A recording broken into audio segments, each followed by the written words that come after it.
He never ate. And that single fact changes everything you believe. The figure you feared ate nothing. 0. For 23 years. Not a choice. Not discipline. The suit had already taken that from him. He once sat at a table and ate what his mother prepared with her hands. That meal was the last thing he ever tasted. That specific morning. Between that morning and what he became, one surgical table changed everything. The suit did not protect him. It replaced him. Organ by organ. Lungs, skin, temperature, aired, all replaced. The stomach was simply next on the list. Galactic medical engineers designed a protocol with a clinical name. Critical patient with minimal biological function. That was the official designation. Not a warrior, not a tyrant. A life support patient receiving maintenance. 0.7 liters. Remember that number. Do not ask why yet. That was his entire daily intake. Not food. Nutrient solution through a chest port. No flavor. No warmth. No ritual. A machine feeding a mechanism. You knew him as power. You did not know he began each day like a hospital patient. Every morning, a machine. Every morning for 23 years without exception. Do you understand what that means? Not a diet, not a vow, a medical verdict.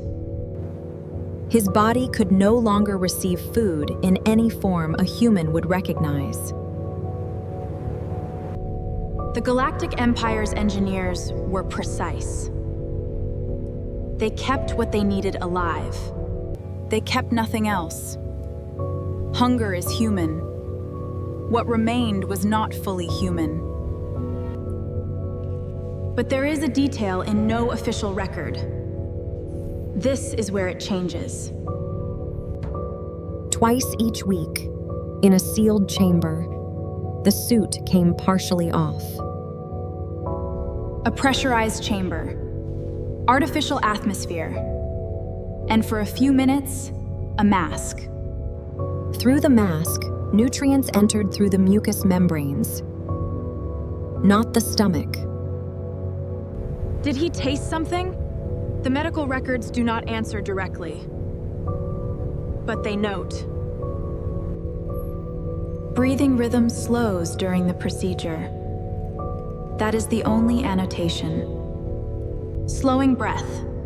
Physicians record that when a patient relaxes. When something is good. Twice a week. A few minutes. The only moment something approached sensation for him. That was the entirety of physical pleasure available to him. In 23 years. Now think about the man who fought against that, who wanted to destroy all of that. He had already surrendered the most basic human thing before any battle began. He commanded fleets. Entire systems obeyed him. And he could not eat bread. Power and hunger are not the same thing. He had one. He could not have the other. There are records from the Galactic Medical Academy, partially declassified after the fall. A medical droid's maintenance log. One line that was never meant to be read. Why? The record gives no reason. You already understand why, though, don't you? To accept more meant admitting the body still wanted, still needed, still lived. And desire was the one thing he had forbidden himself.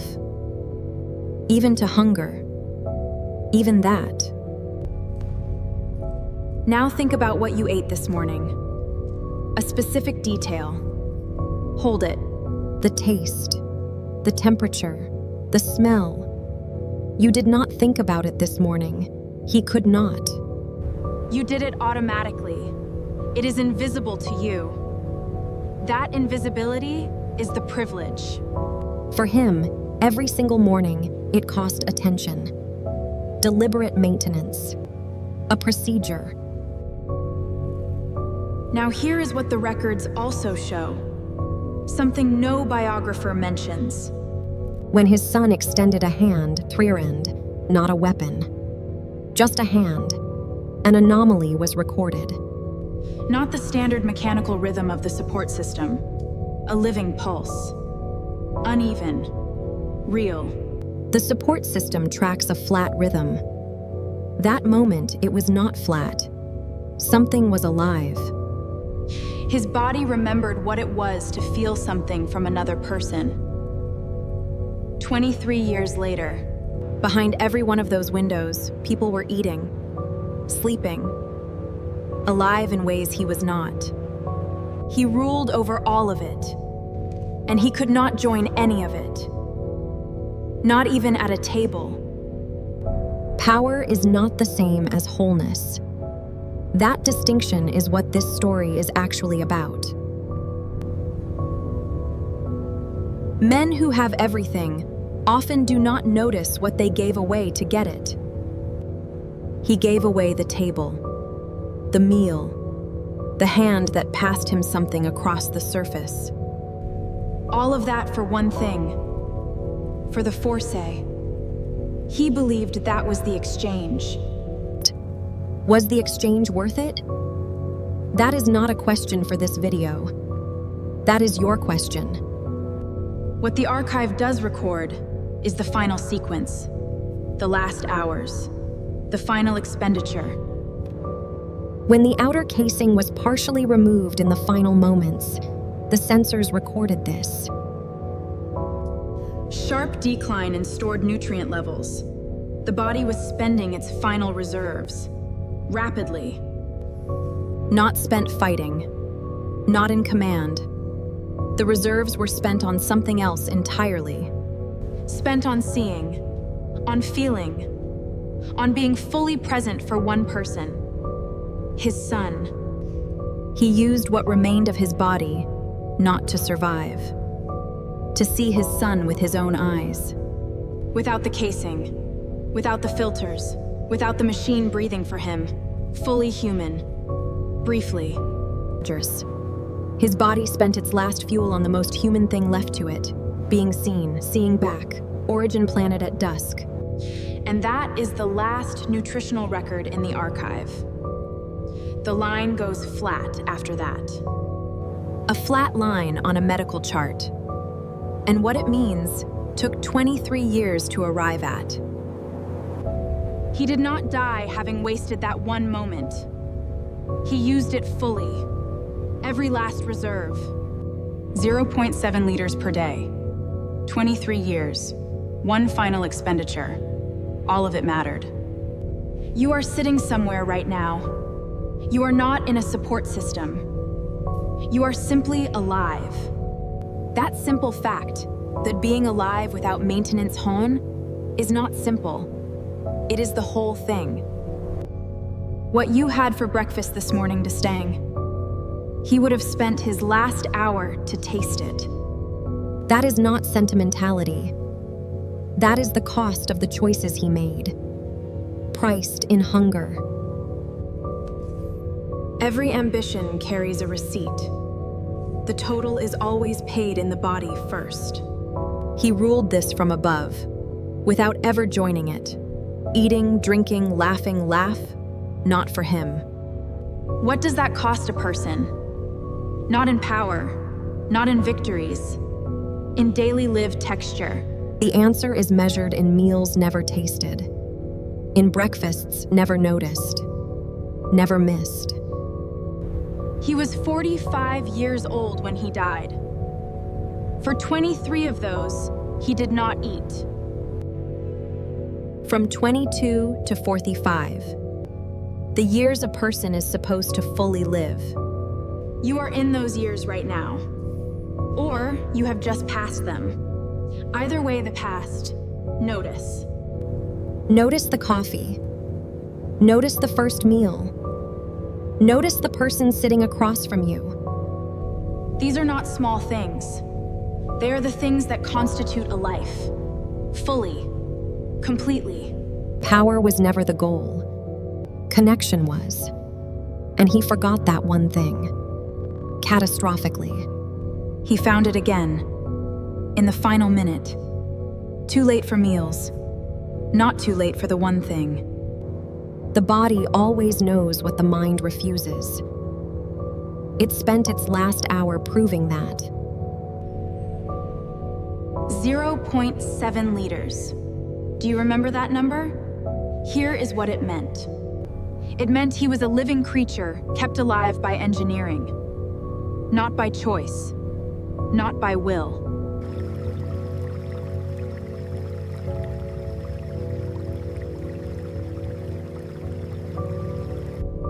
The small, hidden part that still had a pulse when his son extended his hand. The machinery had dominion over everything, except that, except the pulse. It kept its own counsel. 0.7 liters. One pulse. One moment. One sun. That was the full account. Now here is your question. Not his. What are you spending your reserves on? What is invisible to you because it is simply there, present, undisturbed toe. Notice it today. The table. The cup. The person across from you. These are not background elements. They are the entire account. They always were. He learned that 1 minute too late. You are not 1 minute too late. That is the difference. The only meaningful one.